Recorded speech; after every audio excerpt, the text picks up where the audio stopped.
Então, falando um pouquinho da diferença entre culpa e responsabilidade, né. Qual que é o ponto-chave para mim? É quando a gente começa a perceber que qualquer situação na vida que eu estou vivendo hoje, de alguma forma, por algum motivo, eu caminhei para que ela chegasse até esse momento. Então, vou fazer um convite para que cada uma observe uma situação desafiadora na sua vida, nesse momento. Qual é a situação? E aí, depois de ver essa situação, percebem quem são as pessoas que estão envolvidas e como que você se percebe diante dessas pessoas.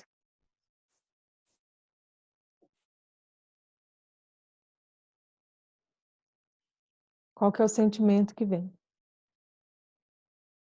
Se de algum modo, quando você percebe, lembra dessa pessoa, dessas pessoas que estão envolvidas, vem uma sensação de injustiça, de que alguma coisa aconteceu que não deveria, né, que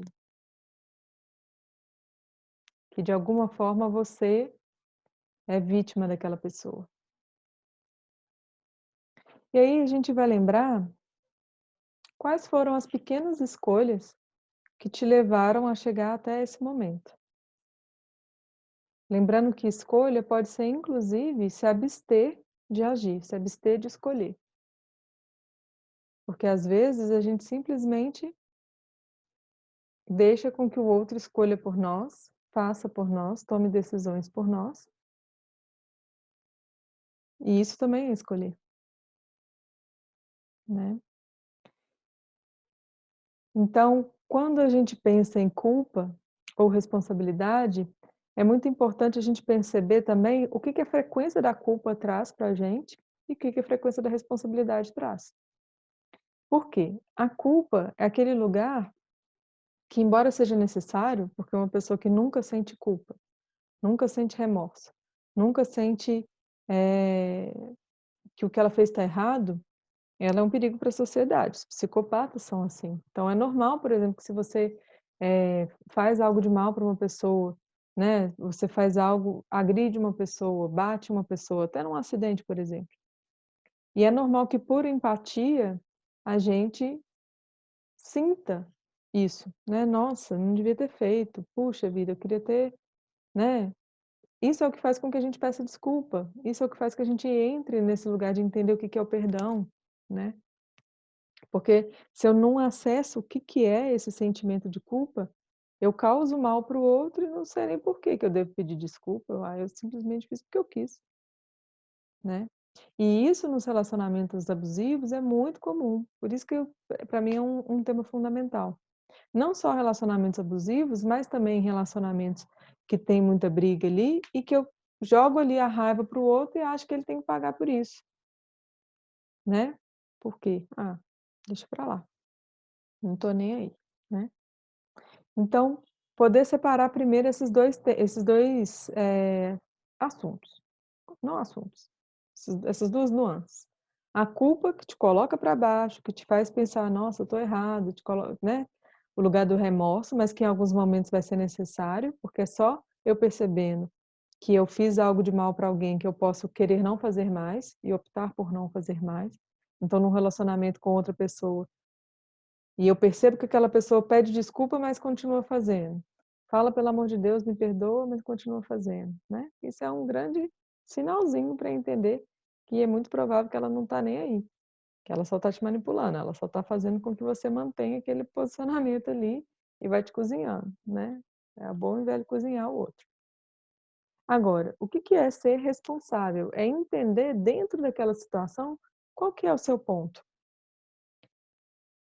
Então, é importante primeiro diferenciar quando se tem sim uma culpa, então, por exemplo, num caso de qualquer tipo de violência, né, alguém sem querer ou por querer te deu um tapa na cara, uai, eu vou só olhar o meu lado? "Ah, o que que foi que eu fiz para você, ter feito isso?" Porque hoje em dia, né, dentro das terapias integrativas, do discurso da nova era, a gente tem que sempre olhar o nosso lugar. E é bom, é importante sim que a gente veja, né, o que que levou a gente a levar aquela a criar aquela situação, A gente vai para a coisa mais do campo quântico, mais ainda, né, porque a gente vai perceber que energeticamente a gente vibra para a cocriação das situações, da realidade, né. Mas, por exemplo, quando alguém passa por uma situação de violência real, eu tenho que entender que ela foi vítima, sim, de uma violência causada por outra pessoa, e a responsabilidade é do outro, né. Então, também poder diferenciar essa responsabilidade que é do outro e que é minha, e que quando a responsabilidade é do outro, sim, jogar a responsabilidade do outro para o outro, não tomar para si. Isso é importante, é fundamental também para a sua saúde mental, para a saúde das relações. Porque imagina você, né, quantas vezes já deve ter acontecido na vida de vocês, que alguém chega e fala: "Ai, a minha infelicidade é porque você fez tal coisa", e você compra essa ideia. É esse o ponto, né, se você acha que a responsabilidade da infelicidade do outro é sua, fica muito pesado, né. Então a gente poder entender também essa separação desses 2 temas. E aí hoje eu queria trazer essa outra nuance da autorresponsabilidade, que é separar não da culpa, mas do vitimismo. Né, que é um outro ponto que vai fazer com que a gente viva a nossa vida com muito mais autonomia, em todos os níveis, né. Então voltando lá na situação, se eu percebo hoje, né, que eu não estou com o relacionamento que eu gostaria, que eu não estou no trabalho que eu gostaria, se eu não estou com o corpo físico que eu gostaria, se eu não estou com, sei lá, qualquer coisa que eu não gostaria, qual que é a primeira tendência? "Ah, mas é porque eu não tive tempo. Ah, mas é porque eu não tenho dinheiro. Ah, mas é porque não sei o que lá". E aí a gente tem uma tendência a ser um pouco condescendente com a gente e culpar todo o resto do universo. "Ah, mas é porque minha família nunca me apoiou. Ah, mas é porque se eu tivesse tido um pai que falasse tal coisa comigo, eu tenho certeza que seria diferente. Ah, eu tenho certeza que se minha mãe fosse assim, assim, assado comigo, seria diferente". E pode até ser, tudo bem.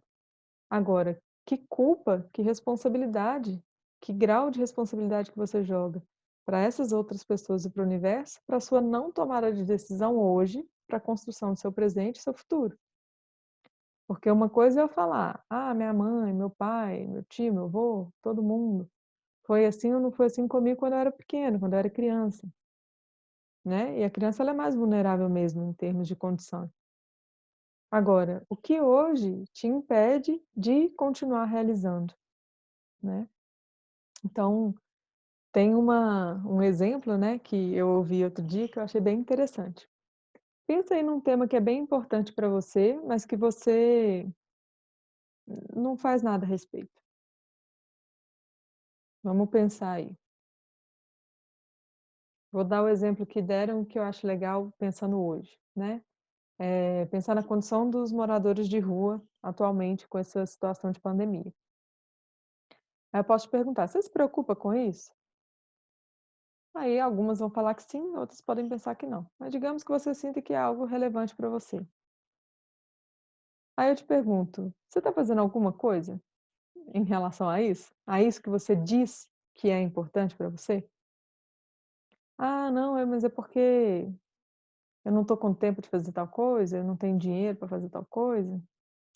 E aí a pergunta é, tivesse se você soubesse que, sei lá, a pessoa mais importante da sua vida foi sequestrada e você só teria contato com essa pessoa de novo se você ajudasse os moradores de rua.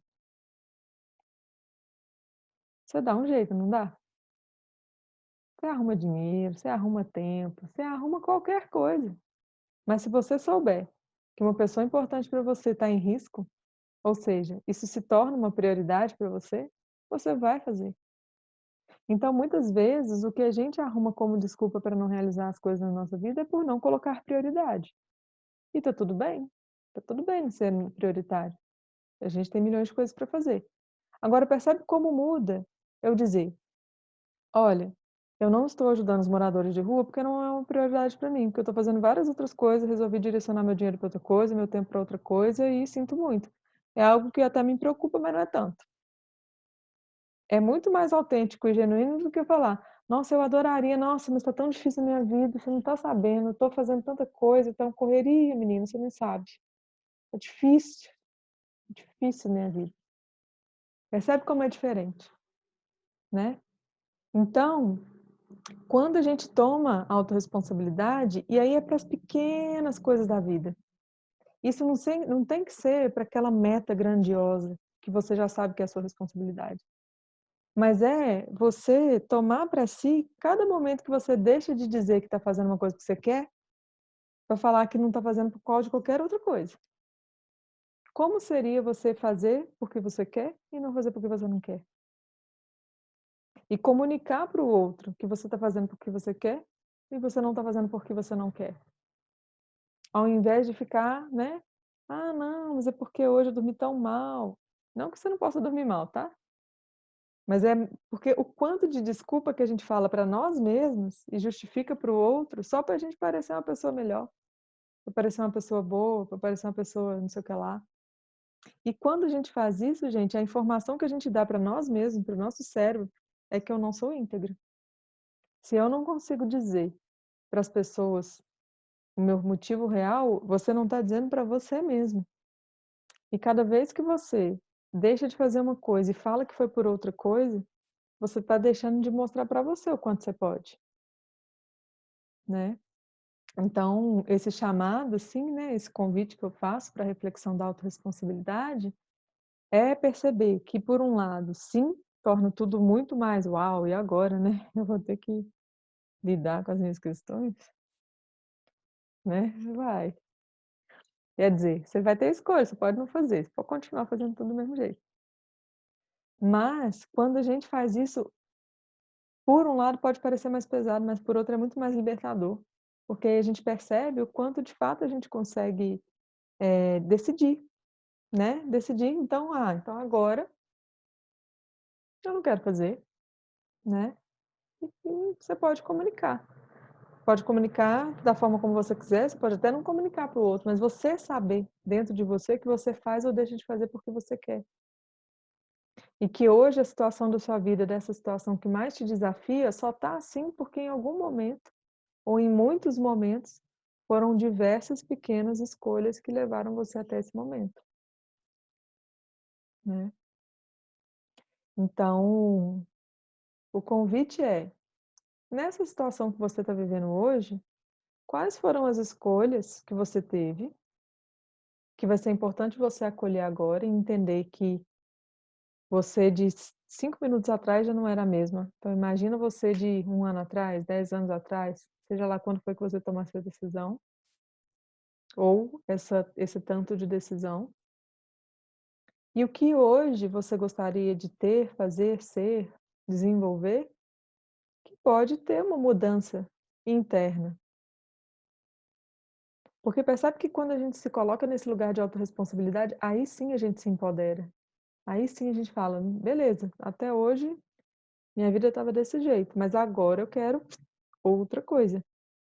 E aí eu entendo que eu consigo fazer, porque sou eu, porque senão eu vou continuar falando: "Ah, porque fulano, porque não sei o que lá, porque meu marido, meu filho, meu irmão, minha prima, meu tio, meu sobrinho, cachorro, universo, a pandemia".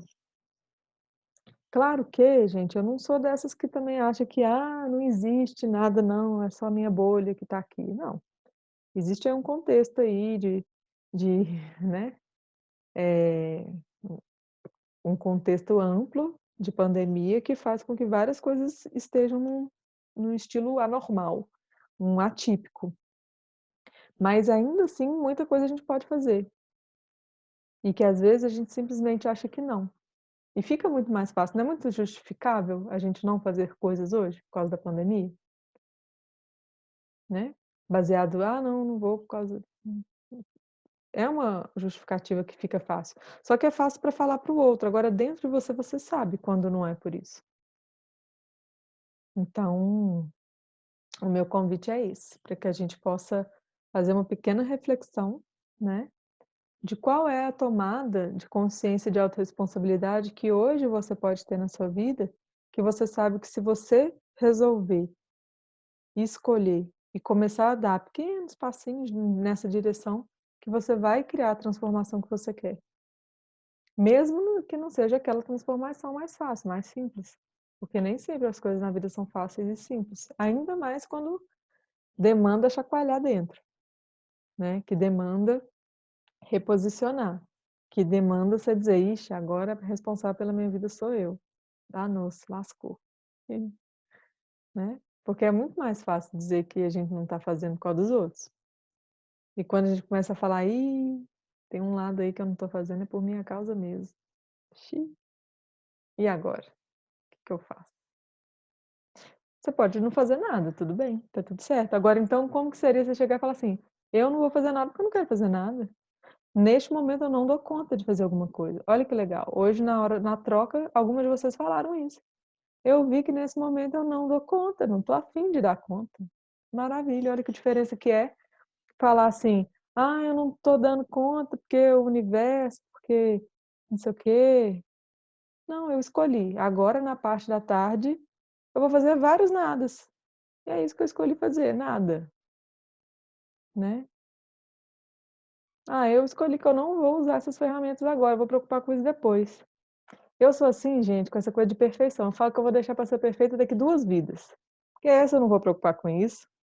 Na vida que vem eu não sei, porque eu não sei como é que vai ser, quem sabe daqui 2 vidas, entendeu? Preocupar de iluminar agora, vou gastar meu tempo, deixar de beber meus vinhos, sair, eu não, né. Essa vida eu vou viver do jeito que eu tô. Se for para iluminar, eu deixo para iluminar depois, né. Escolhas, né, não vou deixar de viver várias coisas por causa de uma ideia de perfeição que eu sei que nem existe, mas que num dado momento para mim já foi pesado. "Ai, não pode isso, não pode aquilo, não pode aquilo outro, ai meu Deus", né, depois eu falei: "Ai, que sabe de um troço? Não, trem chato", né, que vida desprazerosa é essa, cheia de não pode, não pode, não pode. Só que o não pode era eu que podia colocava não pode, porque não existe pode, não pode externo, tem leis, lógico, né, eu não posso matar alguém, mas se eu quiser eu faço, mas daí eu vou ser presa. Mas você entende que também é um lugar de autorresponsabilidade, né? Vai daí da liberdade de cada um. Se eu quiser fazer algo que está fora da lei de onde eu vivo, eu tenho que lidar com as consequências. Então, como é a gente puxar para si esse lugar? É isso. Todo mundo respirou aí profundo? Olha que coisa boa.